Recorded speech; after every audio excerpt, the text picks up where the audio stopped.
आपके इस स्नेहपूर्ण और जोरदार स्वागत से मेरा हृदय अपार हर्ष से भर गया है। मैं आपको दुनिया के सबसे पौराणिक भिक्षुओं की तरफ से धन्यवाद देता हूँ। मैं आपको सभी धर्मों की जननी की तरफ से धन्यवाद देता हूँ और मैं आपको सभी जाति संप्रदाय के लाखों करोड़ों हिंदुओं की तरफ से धन्यवाद देता हूँ। मेरा धन्यवाद उन वक्ताओं को भी जिन्होंने इस मंच से यह कहा कि दुनिया में सहनशीलता का विचार सुदूर पूरब के देशों से फैला है।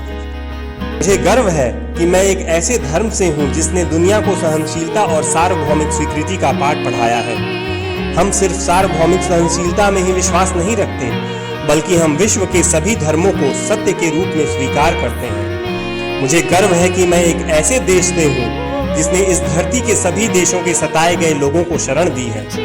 मुझे यह बताते हुए गर्व हो रहा है कि हमने अपने हृदय में उन इजरायलियों की शुद्धतम स्मृतियां बचा कर रखी हैं जिनके मंदिरों को रोमनों ने तोड़ तोड़ कर खंडहर बना दिया और तब उन्होंने दक्षिण भारत में शरण ली। मुझे इस बात का गर्व है कि मैं एक ऐसे धर्म से हूँ जिसने महान पारसी देश के अवशेषों को शरण दी और अभी भी उन्हें बढ़ावा दे रहा है। भाइयों, मैं आपको एक श्लोक की कुछ पंक्तियां सुनाना चाहूंगा जिसे मैंने बचपन से स्मरण किया और दोहराया है और जो रोज करोड़ों व्यक्तियों द्वारा हर दिन दोहराया जाता है। जिस तरह विभिन्न धाराओं की उत्पत्ति विभिन्न स्रोतों से होती है, उसी प्रकार मनुष्य अपनी इच्छा के अनुरूप अलग अलग मार्ग चुनता है। वो देखने में भले सीधे साधे या टेढ़े मेढ़े लगे, पर सभी भगवान तक ही जाते हैं। वर्तमान सम्मेलन, जो कि आज तक की सबसे पवित्र सभाओं में से है, स्वयं में गीता में बताए गए एक सिद्धांत का प्रमाण है। जो भी मुझ तक आता है, चाहे किसी भी रूप में, मैं उस तक पहुंचता हूँ। सभी मनुष्य विभिन्न मार्गों पे संघर्ष कर रहे हैं, जिसका अंत मुझ में है।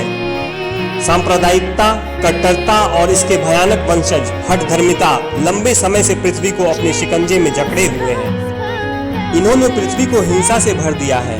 कितनी बार ही ये धरती खून से लाल हुई है, कितनी ही सभ्यताओं का विनाश हुआ है और कितने देश नष्ट हुए हैं। अगर ये भयानक राक्षस नहीं होते तो आज मानव समाज कहीं ज्यादा उन्नत होता, लेकिन अब उनका समय पूरा हो चुका है। मुझे पूरी उम्मीद है कि आज इस सम्मेलन का शंखनाद सभी हठ धर्मिता, हर तरह के क्लेश, चाहे वो तलवार से हो या कलम से, और हर एक मनुष्य जो कि एक ही लक्ष्य की तरफ बढ़ रहे हैं, के बीच की दुर्भावनाओं का विनाश करेगा।